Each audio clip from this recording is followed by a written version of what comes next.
Assalamu alaikum and good afternoon. Respected delegates, fellow panelists, and ladies and gentlemen. Let me first begin by extending my gratitude to the Center for Global and Strategic Studies and the Embassy of the People's Republic of China for organizing this conference on a crucial topic, quite frankly, as I'll speak to in a second. Second, I want to apologize. I've just come and I will unfortunately have to leave right after this because though my title says Chairman Strategic Policy Planning, all I end up doing is firefighting. So I've got to go back and do certain things. Let me make three basic points to you today. First, when I look at BRI, the Belt and Road Initiative, or any such initiative where countries are coming together, I actually don't see infrastructure. I don't see brick and mortar. I don't see power plants. What I see is connectivity. All of what we talk about in terms of infrastructure, in terms of road, in terms of energy, what is it driving towards? It's essentially driving towards connectivity. I've joined the government very, very recently, and before that I had a career as an academic and a policy analyst. And if you go back and read my writings, one issue that I raised over and over again was that my vision for Pakistan is to be the trade and transit hub for the broader region that it exists in. Ultimately, the Prime Minister of Pakistan has put out his vision, which focuses on economic diplomacy. What is economic diplomacy? It is essentially integration with global markets. And how do you integrate with global markets? Through connectivity.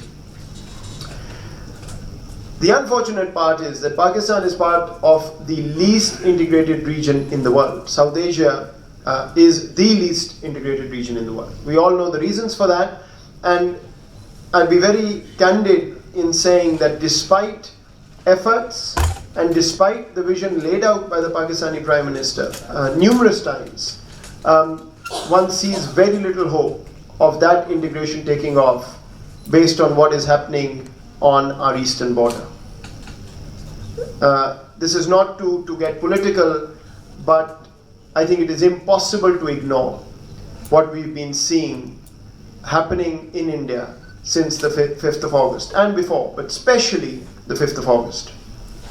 We see where Kashmir is and for how many months and days it has been in lockdown, and we've seen what is happening and transpiring in this week as we speak.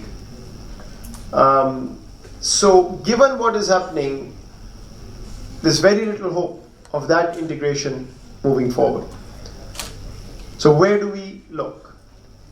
To, I think, what is the single most promising avenue available to regional countries, Pakistan, China, and Central Asia, and some of the countries represented here.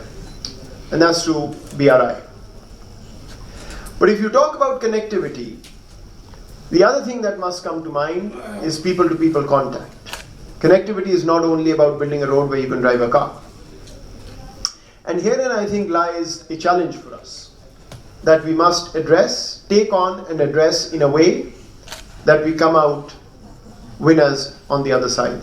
And that is that the countries we are talking about, and why we are gathered here today, actually have not had the kind of interaction that would create natural people-to-people links. And to me, that's where the role of the media comes in.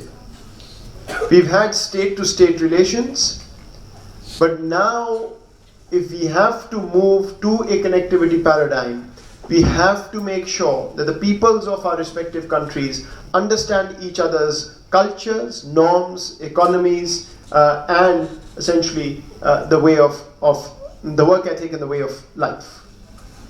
And we haven't had that kind of exposure in the past. So if I were to think of media and think of where we need to go, I put out two things to you.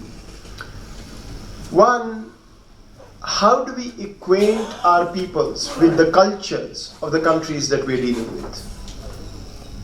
What are the norms? What are the work styles? What are the cultures that are common? What are the cultures that are not common and we must learn about and appreciate?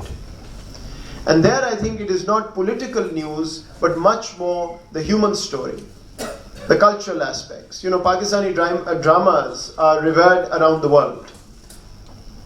Every country that's represented here has some comparative advantage. Why not use that and use the vehicle of media to acquaint each other of this cultural element?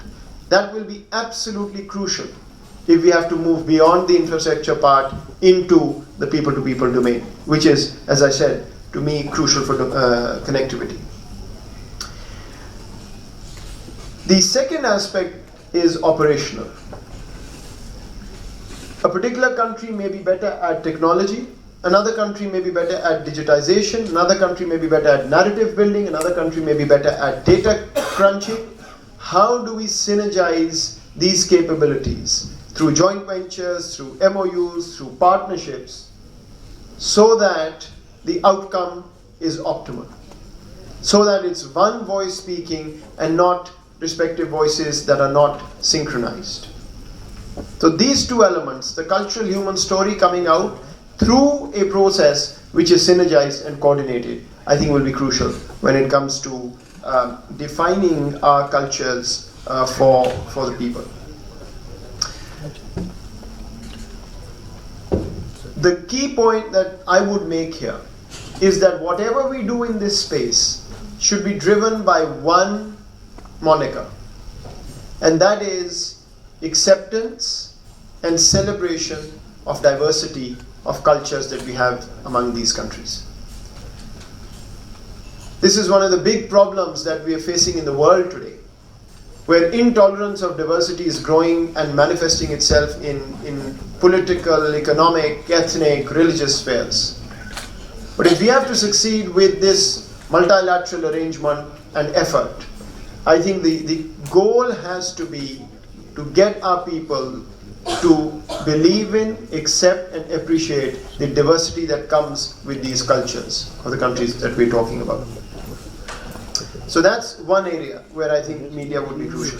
The second one is information sharing on the projects that are being implemented under this vision, the BRI, and associated visions. Why do I say that? The speaker before me talked about global powers and different vested interests around the world, but also in the region. There is a question on what is happening, who's doing it, why is it happening, it's secretive, we don't know. There's nothing secret here.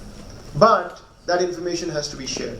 So what can we do, whether it's electronic media, whether it's print, whether it's within that blogs and whatever it is, how do we get the right information out so that there can be no misperception, no misunderstanding or deliberate misconstruing of information? Here again, I think we have a challenge because the culture of communication in the countries we're talking about is different.